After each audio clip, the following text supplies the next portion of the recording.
Uy, pasali naman. Address fee muna. Aba, magkano ba? 100,000 na yan. Sige. Ito. Ito ba ito? Oh, legit yan. Sige, upo na ako. So, ako na ba cornet to? Nauli si Edward pero sinasabi dito ng Blacklist International, huwag nyo nang sabihin na mausang ka, Bax. This is Kylie na nahuli ng tatlo. Kailangan na ata magdiwang ng mga agents in Boo dahil naaamoy na nila. Uy, ganun yan. Uy, pasali ako. Tignan, palakas ka muna. Sasali ka dito sa cellphone mo. Pwede mo lang kami. Malakas ah.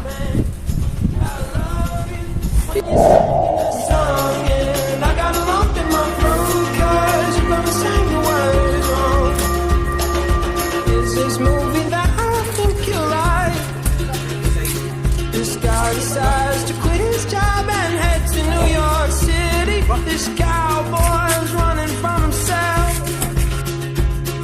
She's been living on the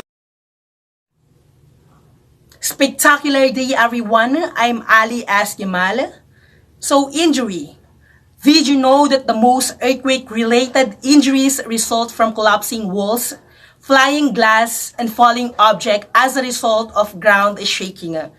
Or people trying to move more than a few feet during the shaking? Much of damage in earthquake is predictable and preventable.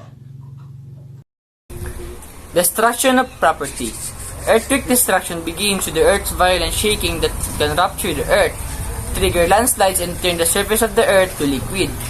Properties are the commonly struck by the earthquake since it does always occur in the cities. Aside from that, victims experience losses of their property. Fire. Earthquake damage fact show fire caused by earthquakes are the second most common hazard. Earthquake fires start when electrical and gas lines are dislodged due to the earth shaking. Gas is set free as gas lines are broken and a spark will start a firestorm. So let's proceed with flooding.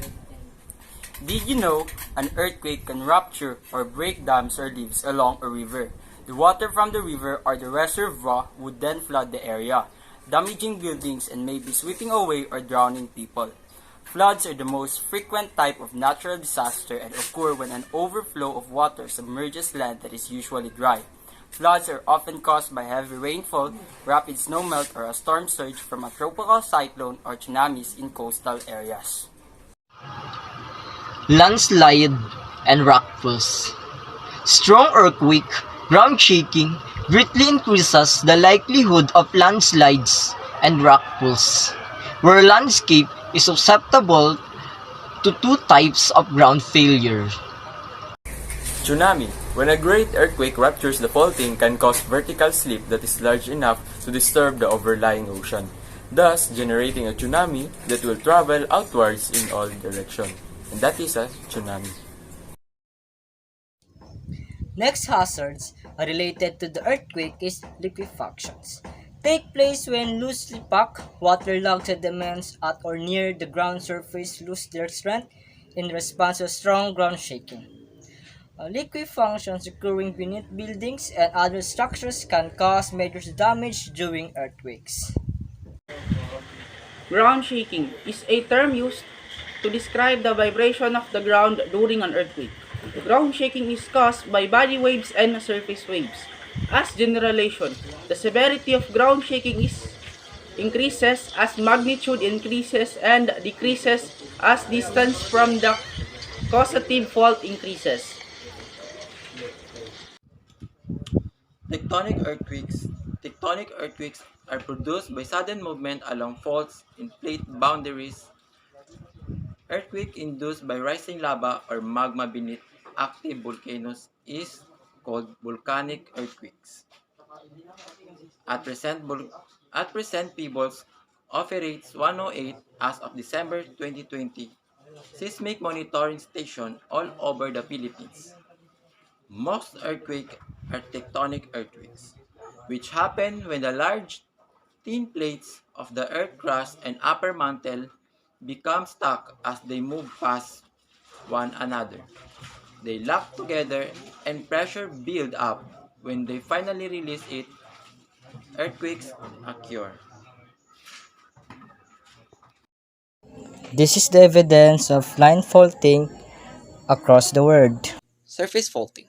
Surface faulting is displacement that reach the Earth's surface during slips along a fault. Commonly occurs with the swallow earthquakes, those with an epicenter less than 20 kilometers. Surface faulting also may accompany a seismic creep or natural or man-induced subsidence. It is have four fault in earthquake, and these are those: normal, reverse, strike, and oblique.